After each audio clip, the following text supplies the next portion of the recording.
의류 브랜드 상표 등록 전에 꼭 보세요. 실제 거절 사례 10건 분석한 케이스입니다. 안녕하세요, 마크웨이의 별의사 조아저씨입니다. 상표를 내려고 하다 보면은 이런 의문이 생깁니다. 도대체 어느 정도 비슷해야지 문제가 될까? 완전히 똑같으면 당연히 문제가 되겠지만, 그런데 한 글자가 다르면, 두 글자가 다르면 스펠링이 많이 달라 보이는데 이래도 문제가 되는 걸까요? 오늘은 의류 상표와 관련돼서 이 문제에 대해서 실제 사례 10건을 가지고 한번 분석을 해볼까 합니다. 자, 첫 번째 보시면은 OIXIO ECO라는 상표, CO라는 상표가 있죠. 이 상표 ECO가 ECO 때문에 상표 등록이 거절이 되었습니다. 이거 보기에는 완전히 달라 보이죠. 하지만 ECO 이렇게 한글로 적어 놓으면 매우 비슷해 보입니다. 그래서 상표 검색에서 가장 중요한 부분이 바로 이것입니다. 영문 철자만 볼 것이 아니라 이것을 어떻게 발음할지, 발음이 비슷하면은 문제가 됩니다. 두 번째 사례입니다.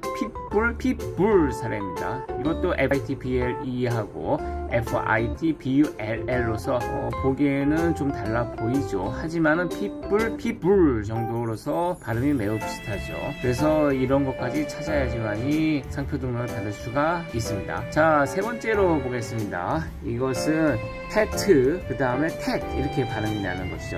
스펠링을 보면 TT와 TAT여서 완전히 달라 보입니다. 하지만은 이것이 발음이 텟 이렇게 해서 비슷하다, 이렇게 해서 특허청은 거절을 시켰습니다. 그래서 상표 등록을 받기 위해서는 이런 것까지 다 염두에 두어야 되겠죠. 자, 세 번째는 스웰라라는 상표인데 이건 일단 거절 이유만 통지되어 있는 상황이긴 한데 사례가 좋아서 한번 보여드리려고 합니다. 자, 그래서 스웰라라는 상표가 수엘라 SUAYLA라는 상표, 그 다음에 SUELA라는 상표, 뭐 이런 것 때문에 거절 이유가 통보가 된 거예요. 자, 요거는 스펠링만 넣고 보면 완전히 달라 보이죠. 하지만 발음적으로는 비슷해 보입니다. 이런 것들을 찾아낼 수 있어야 됩니다. 또 다른 하나는 엘리홈, 그 다음에 앤리홈입니다. 하나는 ALLIEHOME, 여기서 발음이 엘리홈으로 나오고 있죠. 또 하나는 앤리홈입니다. 자, 두 개는 외관적으로 봤을 때는 완전히 달라 보이지만은 발음상으로는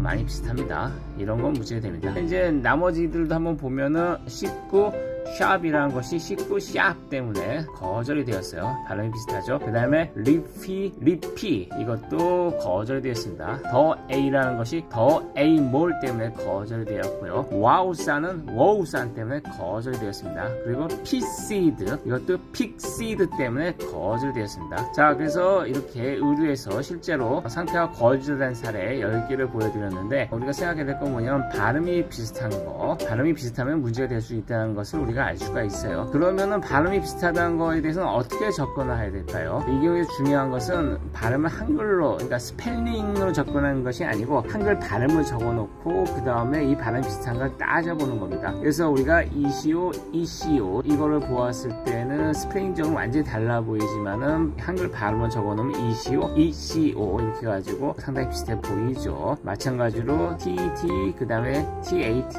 즉 텟 이것도 보면은 한글로 적어놓고 보면 매우 비슷해 보이죠. 그래서 호칭을 한글로 적어놓고 자음과 모음의 구조가 비슷해서 청음이 비슷하다, 그러면은 유사하다고 해서 거절될 가능성이 높아지는 것입니다. 그래서 상표를 검색할 때, 즉 브랜드 네이밍 단계에서는 이런 상표들을 잘 찾아내야 되는 것입니다. 자, 그래서 오늘의 결론, 한글로 어떻게 발음이 되는지를 적어보시고 그 발음과 비슷한 그러한 발음이 날 수 있는 스펠링에 초점을 두신 게 아니고 한글로 적어놨을 때 이것이 비슷한 발음을 날 수 있는 그런 것까지 찾아보아야 되고, 이것이 실제로 문제가 될지 살펴본 다음에 그 다음에 문제의 가능성이 충분히 낮다, 이럴 때 상표 등록 출원을 진행하는 것이 좋다고 할 것입니다. 마크웨이는 이런 식으로 상표 검색을 충분히 하고 상표 등록 가능성이 낮다 그러면은 출원을 진행하지 않습니다. 다시 말해서 이름을 계속 만들어 가지고 오시면은 계속 검토를 해드리고 상표 등록 가능성이 높은 이름이 나오면은 그제서야 상표 등록 출원을 진행을 합니다. 지금까지 마크웨이의 별의사 조아저씨였습니다. 감사합니다.